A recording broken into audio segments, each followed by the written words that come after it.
प्रश्नकाल को विपक्ष के द्वारा चलने नहीं दिया गया। समूचा विपक्ष और विशेषकर कांग्रेस पार्टी के इस प्रयास की मैं घोर निंदा करता हूं।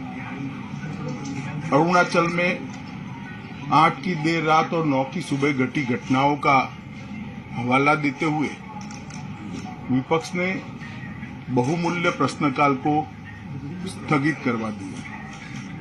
इसका कोई औचित्य इसलिए नहीं था कि पार्लियामेंट्री अफेयर्स मिनिस्टर ने स्पष्टता से कह दिया था कि 12 बजे इस देश के रक्षा मंत्री श्री राजनाथ सिंह जी इस विषय पर सदन के सामने अपना बयान रखेंगे।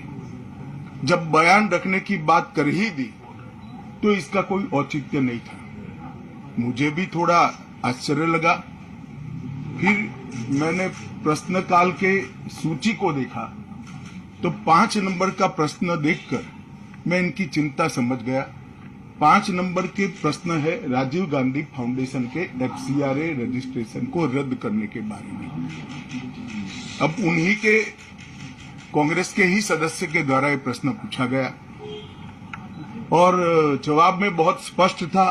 अगर तुम मौका देते तो मैं सदन के पटल पर भी बताता कि राजीव गांधी फाउंडेशन को 2005-6 और 2006-07 के वित्तीय वर्षाल में चीनी दूतावास से 1,35,00,000 रुपए का अनुदान प्राप्त हुआ था। चूंकि FCRA के कानून और उसकी मर्यादाओं के अनुरूप नहीं था तो नोटिस देकर पूर्णतया कानूनी प्रक्रिया का अनुपालना करते हुए गृह मंत्रालय ने इसका रजिस्ट्रेशन रद्द किया था। फाउंडेशन ने अपना रजिस्ट्रेशन सामाजिक कार्यों के लिए करवाया है और ये जो राशि चीनी दूतावास से मिली इसका उपयोग भारत चीन संबंधों के विकास पर शोध करने के लिए ये पैसा दिया गया। अब मैं कांग्रेस पार्टी को पूछना चाहता हूं कि इन्होंने शोध तो जरूर किया होगा।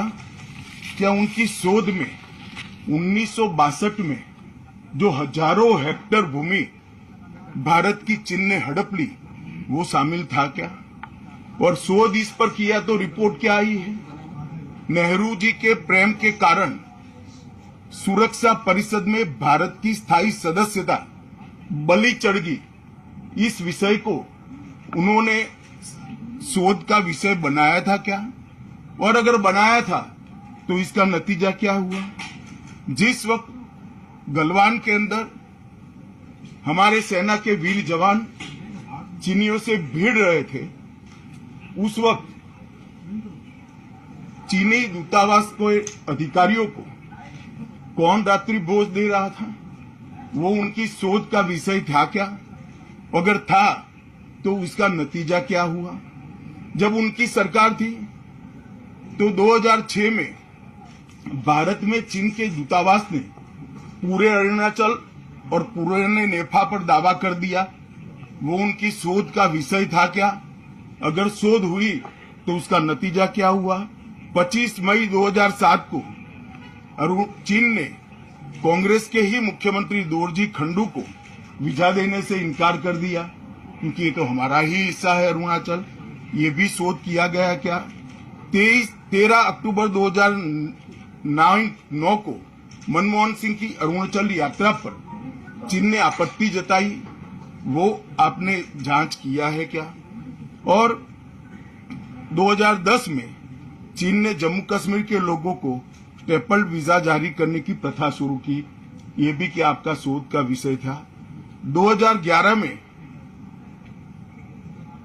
कांग्रेस सरकार ने चीन की धमकी के बाद हमारे रोड और वाइटल बॉर्डर इंफ्रास्ट्रक्चर्स का निर्माण डैम चौक में रोक दिया।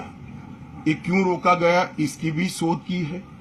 मैं कांग्रेस पार्टी को पूछना चाहता हूं, ये दोगला रवैया जनता के सामने नहीं चलता है।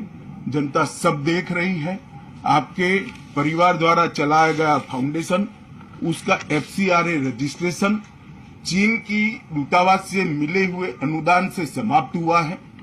आपके ही समय में हजारों किलोमीटर भूमि अवैध रूप से हमसे हड़प ली गई है।